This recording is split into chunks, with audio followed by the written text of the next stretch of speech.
Friday, and that means it's time for us to go motoring once again with Segi Mudley. Morning, Segs. Morning, Jim. How you doing, bro? I'm good. You know, I always love that smile on your face when you see me. I don't know whether you're thinking, damn, I got to get rid of this guy quickly. Okay, this is an interesting one that you've come up with this week, Segs. We're talking defensive driving.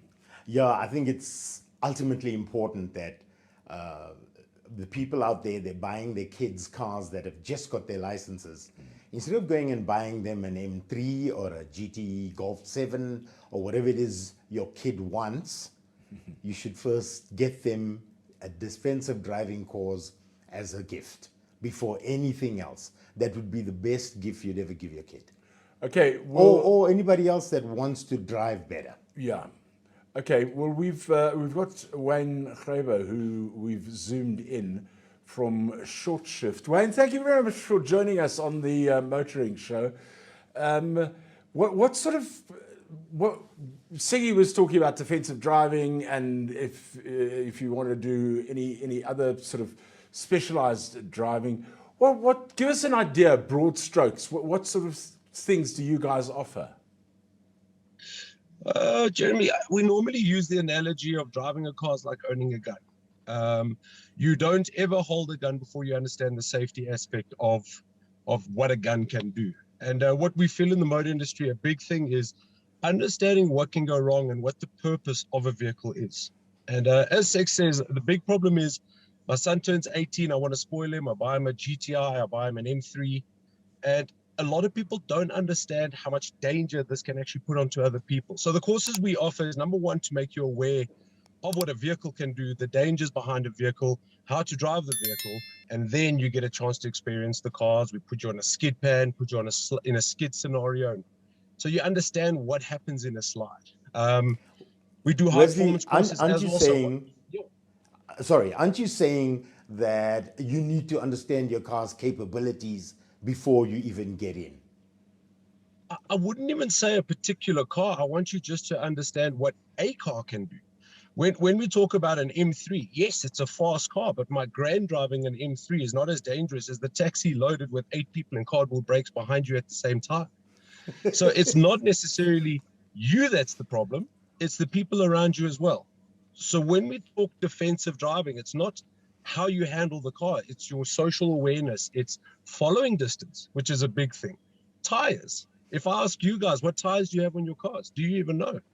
Yeah, we know. Jerome only knows now since we start doing this show. That's how he came to know about tires. Yes. But Wesley, I can guarantee. I suppose it's, I've always been of the opinion that every child at the age of 16 should actually learn how to ride a motorbike before you can get your learner's license and your driver's license at the age of 18, because having been a motorbike rider as well, I know how aware I am of situations. If you're coming up to a traffic light and it's green, you're still having a look around to see who's moving in the other places, because you have the spatial awareness, I think. And I suppose this is what your sort of courses would bring to the table in this particular instance, is being aware of things that are happening around you. Well, it's a whole multitasking tool. Normally my wife is my test dummy. She doesn't know this. But if we're driving, I'll take her river mirror and I'll say to her, what car's behind us? And I'll always test her to see if she's aware of what's happening around her. If we're driving in front of behind a car, say to her, is that car going to change lanes? Is it not? And I agree with you 100%. I started riding a motorbike legally on the road before I started driving. And as you say, you're constantly aware of going through a green light. What's going to happen on the left? What's going to happen on the right? Are the cars behind me going to stop at this red or orange light? So I do agree with that, but a lot of parents don't want their kids riding motorbikes. So what I normally do is I challenge. If you've got a child in the car, ask the child questions. So is this car going to stop at the stop street? Make them aware of looking out the windows, out the front, and listening to what's happening around them. We find that becomes a big part. When we do our anti-hijack courses, we collaborate them with defensive as well. As we talk about stopping at a traffic light. If there's hawkers at the traffic light, what do you notice about them? Are they wearing a long sleeve jersey? Well, chances are, if they are, they're potential smash and grabbers. Do you have an escape route?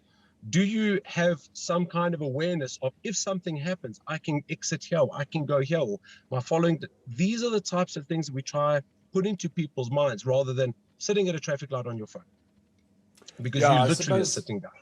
I suppose things like cell phones haven't really helped either in this particular instance. So I'm not a fan. So Wesley, you are changing a mindset. You're not changing driving and things like that. You're changing the person's mindset and how they are when they enter the vehicle. It's attitude. I do believe mindset is a big thing. I think a lot of people, you get to a stop street, put it this way, you tend to find if you stop at a stop street, the other cars think you're giving them right of way and they roll through. Am I wrong? Spot on. The word attitude, I think, is how do we perceive people around us? How do we position ourselves on the road?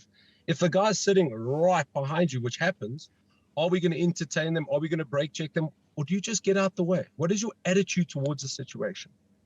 That's what I'm trying to enforce in people. Just let people be, let them do their thing, as long as you're aware and you're safe.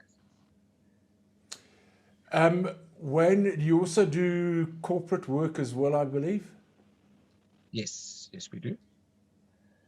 Is that for any I mean, are those, I would imagine those are fairly well attended, because, you know, the whole corporate thing is you go out, you do a defensive driving course, and then with what you've learned, you're actually going to have some fun. Well, that's exactly it. So we incorporate different stations in a defensive driving. So we actually have something called a pit stop challenge, where I have a car on trestles and we break you into teams and you change the tires on the car. And that is the first time a lot of people change tires, and they start to realize, if I was on the N1 at 1 o'clock in the morning, can I take this tire off? Have I jacked the car in the right place? Is the hub stuck to the rim? And they start to analyze and think about the situation. And then they start to go, maybe run flats isn't a bad idea. Then we do stuff like anti-hijack courses. Yeah, then you start to actually realize when you have to do it yourself. Anti-hijack courses, I will put you in the driver's seat. I will approach you as I hijack it. And then you need to think about, how do I get myself out of the situation? And secondly, if I've got a child in the car, where's the position of the child? How do I react in a situation if you've got a child? And I've got a 2-door car, so if the child's in the back, I can't access them from the back door. So we add an element of fun into it, but at the same time learning, and we add a competition element into it as well, so that it becomes a competition between different groups. That's our goal. If anyone watching this particular podcast would like to follow up on any of the courses that you do offer or find out more, have you got a website or somewhere they could go for more information? At the moment, we're getting our website built, but we are on social media. So we've got Facebook, we Short Shift, and then on Instagram, we Short Shift Driver Training. So I normally upload events that we're doing. We did a breakfast run yesterday with a bunch of F-Type owners, Jaguar F-Type owners. And what they expected to get and what they got was two different things, but we made it a fun element and made them aware of what the dangers are going on breakfast runs. But yeah, we're very active on social media, and we are getting a website designed and built currently. And after yesterday's event, how many insurance companies will be getting calls today? So to be brutally honest, like I said to them, it's not a matter of doing 250 Ks an hour. It's how fast do you get to the speed limit? And we let them explore that. What we are including in a breakfast run is, let's go for a stop at a legal place where you can speed, and then we'll see the differences of accelerating up to 120 and braking from 120 or cruising at 200. What's scarier? What's more fun? What's more dangerous? So we want to incorporate that into our breakfast runs, again, from a learning element, a social element, just having fun on a Sunday morning. So that will be coming soon. Yeah. Sorry, Wesley, I just had to jump in there. I must say, the time I spent with Donovan when he did work for the other guy, your position, was when I got out of the course. It changed the way I looked at other drivers on the road completely. Because the one thing he did say to me is, if someone's driving like I can't use the word on No, you can't. If someone's driving like an idiot, you need to understand, just maybe he's doing it because he's had something go wrong in his day. He's rushing off to to hospital. His wife's in an accident. You don't know what's bothering him or her. Yeah. So why do you want to become part of that problem? Stay out the way. Yeah, and I found myself doing it regularly. Yeah. South Africa is a very proud nation. We love conflict. We love arguments. Look at our rugby, for example, which we won't talk about at the moment. No. Don't worry, big game this weekend. But these are the types of things that we focus on. We're an aggressive culture, and we don't stand down. And if I see somebody doing something, I tend to challenge them in that situation. And that's where it becomes dangerous. Like you say, you don't know the mindset of that person. You don't know the attitude. You don't know their circumstances. Just move out the way and let them go. Yep. It's probably the most important thing to learn. But again, I need to understand what that guy's intentions are. If I see someone weaving through traffic, I get out of his way completely. I let him go. I don't sit in the lane next to him. I move away completely, especially if I got my family in the car. Great advice. Yeah, it's a conversation for another day, but there's so much to learn in this industry. And I think it's a grudge purchase. But once you've done it, you look back and you go, geez, there was actually a lot of value added into my experience of driving. But just I'm before you trying go to on, get it's into not that. really a grudge purchase, Wesley. It helps with my insurance. You say that.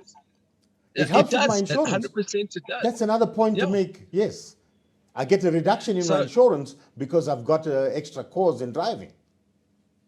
And if you don't, move insurance companies, because some of them won't recognize it, just so you guys know. Yeah.